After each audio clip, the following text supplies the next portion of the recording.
Hello বন্ধুরা, আজ থেকে প্রায় ১১০ বছর আগে ঘটে যাওয়া এই কাহিনীটি যখন এমন একটা মর্মান্তিক দুর্ঘটনা ঘটেছিল যেটা সম্পূর্ণ দুনিয়াকেই কাঁপিয়ে দিয়েছিল। জি হ্যাঁ বন্ধুরা, আমি দুনিয়ার সবচেয়ে বড় জাহাজ টাইটানিক জাহাজে ডুবে যাওয়ার কথা বলছি। কিন্তু আপনি কি জানেন টাইটানিক জাহাজ ডুবে যাওয়ার জন্য যে কারণ দেখানো হয়েছিল বিশ্ববাসীর সামনে, সেটা ছিল বরফের সাথে ধাক্কা খেয়ে লাগার ফলে লোয়ার ডেকে পানি ঢুকে যায় আর তারপর তা ডুবে যায়। কিন্তু এই কাহিনীটি সম্পূর্ণ মিথ্যে। তাহলে টাইটানিক জাহাজটি ডুবে যাওয়ার আসল কারণ কি ছিল? কি কারণে টাইটানিক জাহাজটি ডুবে গেল? এর পেছনের সত্য ঘটনাটাই বা কি ছিল? টাইটানিক জাহাজ ডুবে যাওয়ার আসল কারণ নিয়ে কিছু চাঞ্চল্যকর তথ্য ইদানিং পাওয়া যাচ্ছে, যা শত বছর ধরে আমাদের কাছে লুকানো হয়েছিল। তো বন্ধুরা, আজকের সম্পূর্ণ ভিডিওটিতে আলোচনা করা হবে টাইটানিক জাহাজ ডুবে যাওয়ার আসল কারণ, যা আপনি ইতিপূর্বে কখনোই শুনেননি। তাই সকলের কাছে অনুরোধ থাকবে ভিডিওটি শেষ পর্যন্ত দেখার জন্য। টাইটানিক এটা এমন এক ধরনের জাহাজ যেটা সেই সময়কার দুনিয়ার সবচেয়ে বড় এবং লাক্সারি জাহাজ ছিল, যেটাকে দ্য আনসিঙ্কেবল শিপ নামেও জানা যায়। এই বিশাল বড় জাহাজটি বানানোর জন্য ২৬ মাসের কঠিন পরিশ্রম করতে হয়েছে। $৮ মিলিয়ন, যেটা বর্তমান সময়ের $১৫০ মিলিয়ন চেয়েও বেশি, সেই মূল্যের অর্থ টাইটানিক জাহাজ বানানোর ক্ষেত্রে ব্যবহার করা হয়েছে। আর কয়েক কোটি মানুষ সেখানে যাওয়া স্বপ্ন ছিল। কিন্তু এ সকল কিছুই ভেঙে চুরমার হয়ে যায় যখন ১৪ এপ্রিল ১৯১২ সালের কালো রাত্রিতে একটা আইসবার্গের সাথে ধাক্কা লাগার ফলে এই আনসিঙ্কেবল শিপ আটলান্টিক মহাসাগরে বরফ পানিতে এত দ্রুত ডুবে যায় যে যেমনটা চোরাবালির ভেতরে মানুষ ডুবে যাওয়া। আর শুধুমাত্র ২ ঘন্টার ভেতরে সেই জাহাজের নাম ও নিশান সবকিছুই ডুবে যায়। আর জাহাজের ভেতরে থাকা ২,২২৮ জন প্যাসেঞ্জারের ভেতরে ভাগ্যক্রমে প্রাণে বেঁচে ফিরেছিল মাত্র ৭১২ জন লোক। তাদের এমন ভয়ঙ্কর দিনটির কথা তাদেরকে এখনও ভয়ে বুক কাঁপিয়ে তোলে। এই ভয়ঙ্কর দুর্ঘটনাটি এতটাই মর্মান্তিক ছিল যে বর্তমান যুগেও অনেকে এই ভয়ঙ্কর দিনটির কথা ভাবলে ভয়ে বুক কেঁপে ওঠে। বিশেষ করে আমেরিকানরা, যে সকল পরিবার ওই জাহাজে ছিল।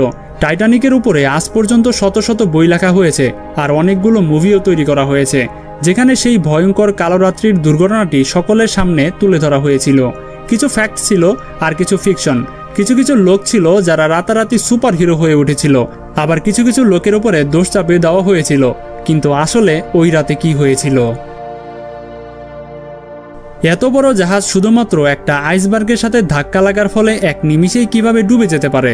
জাহাজের দায়িত্বে থাকা যে সকল লোকদের বিশ্বের দুর্নীতিবাজ বলা হয়, আসলে কি তারা জাহাজের সাথে দুর্নীতি করেছিল, নাকি এটা তাদের দুর্ভাগ্য ছিল?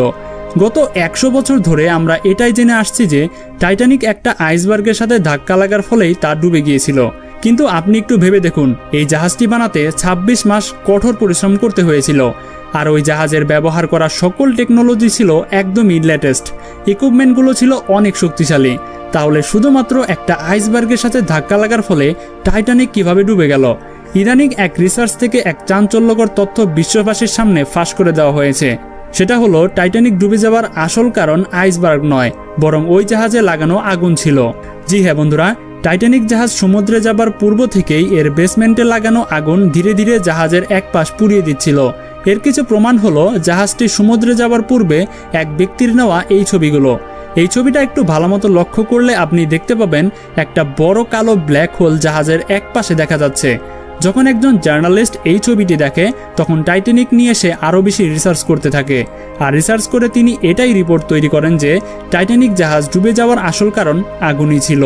এই আগুনের তাপ এতটাই বেশি ছিল যে অনবরত তা জ্বলতে চলতে জাহাজের এক পাশে কালো রাউন্ড ব্ল্যাক স্পট তৈরি করে ফেলেছে। এই আগুন বেসমেন্টে থাকা জাহাজের মেটালকে ৯৫% দুর্বল করে দিয়েছিল। আর দুর্ভাগ্যবশত কাকতালীয়ভাবে সেই জায়গাটাতেই বরফের ধাক্কা লাগে যেখানে ওই আগুন ছিল। সেখানকার মেটালের কার্যক্ষমতা কমে যাওয়ার কারণেই বরফের ধাক্কায় সেই অংশটুকু সম্পূর্ণরূপে ভেঙে যায়, যার কারণে টাইটানিক ডুবে গিয়েছিল। এখানে আশ্চর্যজনক একটা বিষয় হলো, যারা টাইটানিক প্রজেক্টে ইনভলভ ছিল তারা জাহাজের ভেতরে এই আগুনের ব্যাপারে সবকিছুই জানতো। তারা এটাও জানতো যে এই আগুনের কারণে টাইটানিকের ভেতরে থাকা প্যাসেঞ্জারের বড় ধরনের দুর্ঘটনা ঘটতে পারে।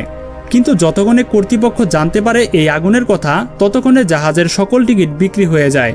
এমন সিচুয়েশনে যদি জাহাজ কর্তৃপক্ষ জাহাজটিকে সমুদ্রে না ছাড়তো, তাহলে সেই কোম্পানির অনেক বড় লস হয়ে যেত। এ কারণেই অথরিটি চুপ থাকাটাই শ্রেয় বলে মনে করে। প্যাসেঞ্জাররা যেন এই আগুন সম্পর্কে না জানতে পারে, এর জন্য জাহাজ ছাড়ার দিন জাহাজটি একদিকে বাঁকা করে রাখা হয়েছিল, যাতে আগুনের তাপে তৈরি হওয়া ব্ল্যাক স্পটটা যেন কোনো প্যাসেঞ্জার না দেখতে পারে। শুধুমাত্র আগুন না, এর বাইরেও আরও কিছু কারণ রয়েছে যার কারণে টাইটানিক জাহাজ ডুবে গিয়েছিল। এর মধ্যে সবচেয়ে প্রধান এবং মূল কারণ হলো জাহাজের বাইনোকুলার না থাকা। বর্তমানে বিভিন্ন জাহাজে আপনারা দেখবেন কিছু লোক বাইনোকুলার নিয়ে সবসময় চারদিকে নজর রাখে, আর সামনে কোনো বিপদ থাকলে সেটা সময়ের পূর্বেই যথাযথ ব্যবস্থা নেওয়া হয়। কিন্তু এরকমটা টাইটানিকে হয়নি। এখন আপনি হয়তো ভাবছেন এত বড় জাহাজে কেন বাইনোকুলার থাকবে না। আসলে টাইটানিক জাহাজে বাইনোকুলার ছিল, কিন্তু সেটা অফিসারদের কাছে ছিল বিধায় এটা একটা লকারে আটকানো ছিল। এই লকারের চাবি ডেভিড ব্লেয়ার নামক এক অফিসারের কাছে ছিল, যাকে জাহাজ ছাড়ার লাস্ট মিনিট পূর্বেই রিপ্লেস করে দেওয়া হয়েছিল। আর দুর্ভাগ্যবশত ডেভিড ব্লেয়ার তার রিপ্লেসমেন্ট অফিসারের কাছে সেই চাবি দিতে ভুলে যায়। আর এই বিষয়টি জাহাজ চালানোর 3 দিন পর তারা জানতে পারে। সেই রাতে যদি আগে থেকেই বাইনোকুলার ব্যবহার করা হতো তাহলে আগেই বরফ দেখতে পেত, আর এর জন্য প্রয়োজনীয় ব্যবস্থাও নিতে পারত, আর এই ট্র্যাজেডিটা হতোই না। কিন্তু শিপ চালানোওয়ালা অফিসারদের ভয় এবং প্যানিকও একটা উল্লেখযোগ্য কারণ হতে পারে টাইটানিক জাহাজ ডুবে যাওয়ার জন্য। যখন জাহাজ স্টেয়ার কারনেওয়ালা অফিসার রবার্ট হিচেন্সকে আইসবার্গের খবর পায়, তখন সে অনেক বেশি ঘাবড়ে যায়, যার ফলে জাহাজকে সে উল্টো দিকে মোড় ঘুরিয়ে নেয়। সেই সময় এই কনফিউশন এর জন্যই তৈরি হয়েছিল কেননা সেই যুগে জাহাজ চালানোর দুটো প্রক্রিয়া ছিল, একটা হচ্ছে টিলেন অর্ডার আর একটা হচ্ছে রাডার অর্ডার। টিলেন অর্ডার অনুসারে একটা জাহাজকে ডান দিকে মোড় ঘোরানোর জন্য বাঁ দিকে স্টিয়ারিং ঘোরাতে হয়, আর টাইটানিক শিপ এই টিলেন অর্ডার অনুসারেই চলতো। কিন্তু বেশি দ্রুততা এবং ঘাবড়ে যাওয়ার ফলে রবার্ট হিচেন্স রাডার অর্ডার মনে করে ভুল দিকে ঘুরিয়ে ফেলে, ফলে জাহাজ আইসবার্গ থেকে দূরে যাওয়ার বদলে সরাসরি বরফের সাথে ধাক্কা খায়, আর এমন সিচুয়েশনে জাহাজটি ডুবে যায়। তারপরে এখানে আরও কিছু থাকলে হয়তো সেদিন রাতে এতগুলো মানুষের মৃত্যু হতো না। এত বড় জাহাজের জন্য মিনিমাম 60টি লাইফ বোট রাখা উচিত ছিল, কিন্তু টাইটানিকের বিল্ডার এখানে শুধুমাত্র 48টি বোট লাগানোর ক্যাপাসিটি তৈরি করেছে। কিন্তু এরপরেও টাইটানিক কর্তৃপক্ষ শুধুমাত্র 20টি লাইফ বোট নিয়ে যাত্রা শুরু করে, কেননা 48টি লাইফ বোট লাগালে জাহাজ দেখতে অসুন্দর লাগবে। তারপর ইমার্জেন্সিতে সেই লাইফ বোটগুলো কীভাবে জাহাজ থেকে নিচে নামাবে সে বিষয়ে কিছু অভিজ্ঞদের ট্রেনিং দেওয়া হয়। সেই ট্রেনিংয়ের দিন ছিল সেই দিন যেদিন টাইটানিক জাহাজ যাত্রা শুরু করে, তাই জাহাজের ক্যাপ্টেন এই ট্রেনিংটাকে ক্যান্সেল করে দিয়ে দেয়।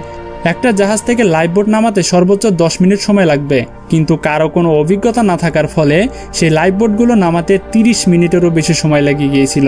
এখানেই শেষ নয়, লাইফ বোটগুলোতে 35 জনের সিট ছিল, কিন্তু সেখানে প্রথম দিকে শুধুমাত্র 27 জন করে বসিয়ে নামানো হয়েছিল।